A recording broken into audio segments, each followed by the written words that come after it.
গত বছর আপনারা মহরমের মিছিলে অস্ত্র দেখেছেন, এবছর গোটা রাজ্য অস্ত্র দেখেননি। আমি তো পুলিশকেও ধন্যবাদ দেব, যারা মহরম করেছে তাদেরও ধন্যবাদ দেব। বাকি 41 জন যেখানেই থাকুক, পাতালের ভিতরে থাকলেও ঘুরে বের করে অ্যারেস্ট করতে। তো প্রিয় দর্শক, সবাই কেমন আছো? আজকের ভিডিওতে মাননীয় মুখ্যমন্ত্রী শুভেন্দু অধিকারী হাওড়ার বাগনানে গিয়ে সাংবাদিকদের মুখোমুখি হয়ে কি বললেন, চলুন ভিডিও দেখুন। এই ভিডিও দেখার পরে আপনাদের কি মতামত নিচে কমেন্ট বক্সে লিখে অবশ্যই জানাবেন। ক্লিয়ার মেসেজ এবং ডাইরেকশন, কাস্টডির মধ্যেই চার্জশিটেড করতে হবে এবং কাস্টডি ট্রায়াল যাতে শুরু করানো যায় সে ব্যবস্থাও করতে হবে। যা যা পানিশমেন্টের প্রভিশন ভারতীয় ন্যায় সংহিতাতে আছে বিএনএসে, সেটা দেওয়া হবে।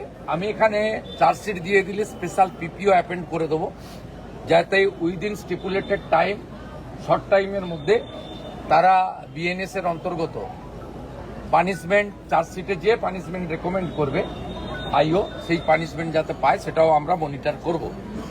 এর আগে এই ধরনের অনেক ঘটনাতে বিচার পাইনি বলে আজকে এই আস্ফালন হয়েছে। ডিএম ম্যাডামকে বলে গেছি, it's my direction, fact finding করে বলতে হবে যে যারা জমি কবজা করে রেখেছে কিনা, অবৈধ বিল্ডিং করে রেখেছে কিনা, সেখানেও লফুল অ্যাকশন নেব এবং একটা দৃষ্টান্তমূলক অ্যাকশন হবে যাতে এই এলাকায় আগামী দিনে আইন হাতে তুলে নিয়ে এই ধরনের মানবাধিকার লঙ্ঘন করে কোনো অত্যাচার এবং কোনো নিষ্পাপ দেহ প্রাণ কেড়ে না নিতে পারে। এটা হচ্ছে আমাদের দায়িত্ব।